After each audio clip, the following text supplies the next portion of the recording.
और चलिए रुक कर लेते हैं कुछ और अहम खबरों का। कोलकाता म्युनिसिपल कॉर्पोरेशन के चुनावी नतीजे तेज रफ्तार से टीएमसी को बढ़त दे रहे हैं। 144 सीटों वाले कॉर्पोरेशन में टीएमसी फिलहाल 100 से ज्यादा सीटों पर आगे है, तो बीजेपी लेफ्ट कांग्रेस 2 अंकों की बढ़त तक नहीं बना पाए हैं। कॉर्पोरेशन में टीएमसी के अभी फिलहाल 124 सदस्य हैं, लेफ्ट के 13, बीजेपी के 5 और कांग्रेस के 3।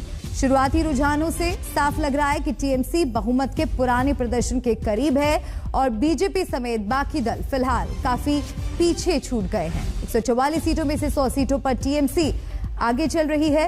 टीएमसी का अच्छा प्रदर्शन दिखाई दे रहा है। दहाई के आंकड़े से लेफ्ट और बीजेपी काफी दूर और पिछड़ती नजर आ रही है। कोलकाता म्युनिसिपल चुनाव, टीएमसी को बहुमत, ये इस वक्त की बड़ी और अहम खबर आपको बता रहे हैं। 100 से ज्यादा सीटों पर आगे है टीएमसी, तो बीजेपी और लेफ्ट कांग्रेस 2 अंकों की बढ़त तक भी नहीं बना पा रहे हैं। अनुपम मिश्रा मेरे सहयोगी कोलकाता से जुड़ रहे हैं, सीधा उनका रुख करते हैं। अनुपम, टीएमसी का शानदार प्रदर्शन जारी अभी भी नजर आ रहा है, काफी आगे बढ़त बनी हुई है।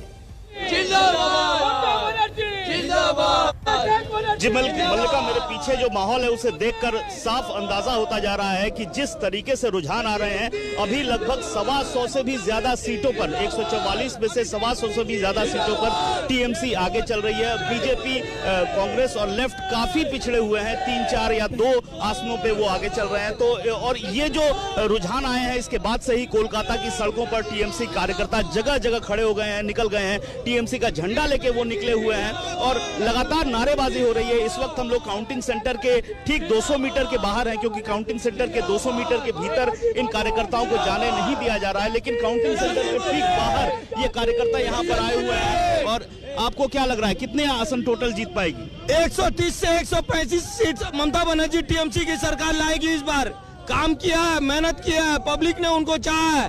130 से 135 सीट आएगी। आप लोग इसी मौके का इंतजार में था? जी हाँ। से ये तो अनाउंसमेंट अभी हो रहा है, मगर हम लोगों को पहले से पता था कि ममता बनर्जी जिस तरीके से काम की है बंगाल के लिए और कोलकाता केएमसी के लिए, इस तरीके से 135, 130 सीट तो कंफर्म रखा हुआ था। 39 number ward Kolkata municipal corporation. बिल्कुल, यहाँ पर आप देख सकते हैं जगह जगह। मैं यहाँ पर पीछे आपको दिखाऊंगा जो काउंटिंग सेंटर है, जहाँ पर त्रिस्तरीय सुरक्षा व्यवस्था की गई है। ये जो बैरिकेडिंग की गई है, इसके भीतर किसी भी पार्टी कार्यकर्ता को जाने नहीं दिया जा रहा है। वो सामने काउंटिंग चल रही है, जहां पर भारी संख्या में पुलिस फोर्स को तैनात करके रखा हुआ है। और इस बैरिकेडिंग के बाहर जो पार्टी कार्यकर्ता हैं, वो जगह जगह, टोटल 11 काउंटिंग सेंटर है पूरे कोलकाता में, वहां पर अभी सब जगह इस वक्त यही हाल है, चाहे वो ममता का घर हो, चाहे टीएमसी का पार्टी ऑफिस हो। और विरोधी इस वक्त कहीं भी ढंग से नहीं दिखाई पड़ रहे हैं। दहाई के आंकड़े से भी दूर नजर आ रही है बीजेपी और लेफ्ट। शुक्रिया अनुपम आपका। तमाम अपडेट दर्शकों तक पहुंचाने के लिए नजर बनाए रखिएगा, आगे भी आपका रुख करेंगे। उधर दिल्ली में बीजेपी संसदीय दल की बैठक शुरू हो गई है। बैठक में पीएम आज मौजूद नहीं है, लेकिन गृह मंत्री अमित शाह और बीजेपी अध्यक्ष जेपी नड्डा बैठक में शामिल हैं। माना जा रहा है कि बैठक में चुनावों से लेकर सरकार की नीतियों को जन जन तक पहुंचाने पर बात होगी। ये बात भी होगी कि पार्टी के कामकाज को हर स्तर तक कार्यकर्ताओं के बीच कैसे पहुंचाया जाए।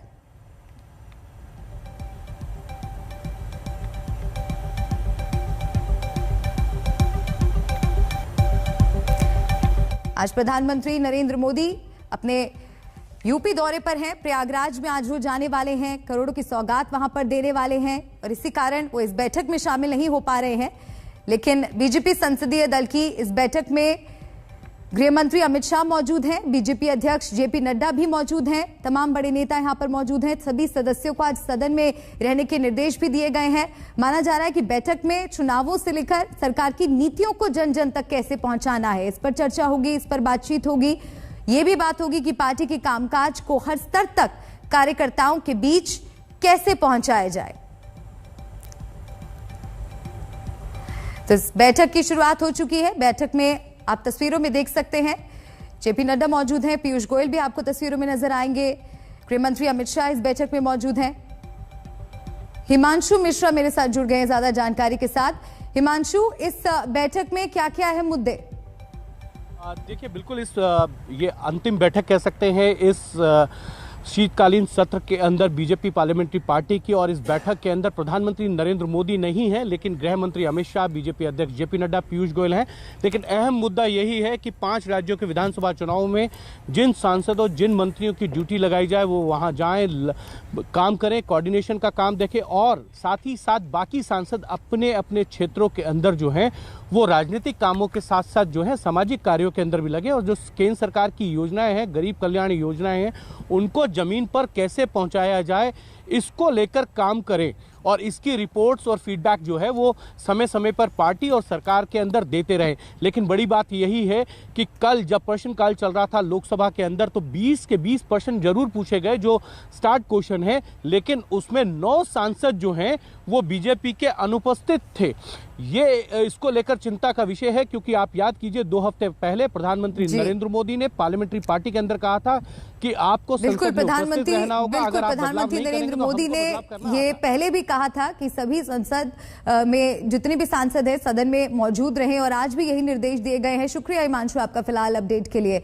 तो संसद में हंगामे नॉनस्टॉप जारी है, मुद्दे मसले बदलते गए, लेकिन सदन के अंदर और बाहर विपक्ष का आक्रोश और सरकार का अड़े रहना नहीं बदला। आज भी सदन में हंगामे के भरपूर आसार है। निलंबन का मुद्दा और मंत्री के इस्तीफे की मांग पर हंगामा तो लगातार विपक्ष के चैप्टर में है, लेकिन आज चुनाव सुधार को लेकर भी विपक्ष सरकार को घेरेगा। आधार और चुनाव कार्ड को जोड़ने के प्रावधानों पर विपक्ष को ऐतराज है, और आज इसे राज्यसभा में पेश किया जा सकता है।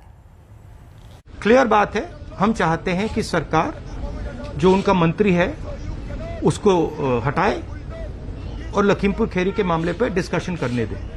सरकार करने नहीं देती। हम लद्दाख का मुद्दा उठाना चाहते हैं, सरकार उठाने नहीं देती। जो भी इंपॉर्टेंट मुद्दे होते हैं, किसानों का हम मुद्दा उठाना चाहते थे, सरकार नहीं उठाने देती। हमारे लोग सस्पेंड हुए, सरकार उसके बारे में चर्चा नहीं करने देती। और फिर आप कह रहे हो कि भैया सरकार कहती है कि हम हाउस नहीं चलाने दे रहे। जिम्मेदारी सरकार की होती है, आप जाके पढ़िए, रूल्स पढ़िए। जिम्मेदारी सरकार की होती है हाउस चलाने की, हमारी नहीं होती है।